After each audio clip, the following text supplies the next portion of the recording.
চাল দিয়ে মাছের মাথা দিয়ে মুড়িঘণ্টার একটা রেসিপি নিয়ে এসেছি। এটা আপনারা সকলেই হয়তো জানেন, কিন্তু যারা নতুন রান্নাঘরে ঢোকে বা রান্না করতে শুরু করে তাদের হয়তো কাজে লাগবে। আমি আশা করি আমি যে প্রসেসটা করছি সেটা সকলেরই অনেক ভালো লাগবে। এবারে আমি রান্নাঘরে গিয়ে দেখাচ্ছি। এবার এর মধ্যে হচ্ছে পেঁয়াজ, আদা, রসুন বাটা আছে, ফোড়নের জন্য একটু গরম মশলা আছে। এটা আমি সর্ষের তেলে করব। মাছের মাথাটাকে সর্ষের তেলে ভেজে নিয়েছি, চালটাকে আমি সর্ষের তেলে ভেজে নিয়েছি, এটা গোবিন্দভোগ চাল। আমি আমার মুড়িঘণ্টার জন্য রান্না করার জন্য এবারে আলুটাকে ভাজতে দিই।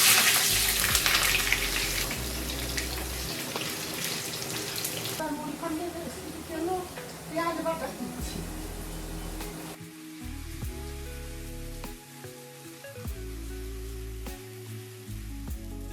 পেঁয়াজ বাটা, আদা বাটা, রসুন বাটা, এগুলো যতটা মাত্রা, যতটা চাল সেই অনুযায়ী আমি এক করে দিতে হবে। আমি এখানে যেমন 3টে পেঁয়াজ বাটা নিলাম। এবারে আমি 1/2 চামচের মতো রসুন বাটা দিলাম।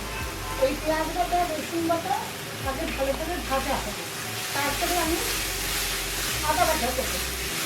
এটা ভালোভাবে কষানো হবে, তারপরে আদা দেবো। এবার আমি আদা বাটাটা দেওয়ার আগে পেঁয়াজটা একটু ভাজা হবে। আদা বাটাটা দেওয়ার আগে একটু ঘি দিচ্ছি। ঘি দিয়ে আমি একটু ফোড়ন দিয়ে দেবো। ঘিটা তেজপাতা, শুকনো লঙ্কা, একটু দারচিনি, একটু ছোটো এলাচ ফাটিয়ে দিয়ে দিলাম। এবার আমি 2 চামচ মতো আদা বাটা দিচ্ছি। আদা বাটা দিয়ে এবার একটু নুন দেব।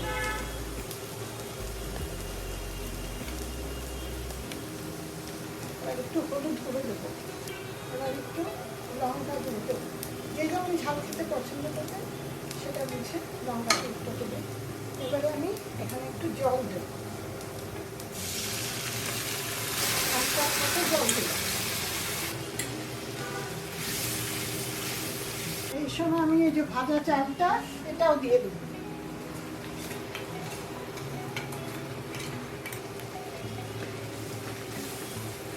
মাছের মাথাটা দিয়ে দেবো।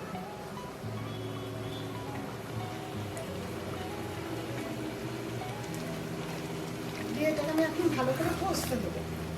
কষে গেলে আবার জল দিয়ে তারপর সেদ্ধ হবে। সেদ্ধ হওয়ার পর দেখাচ্ছি।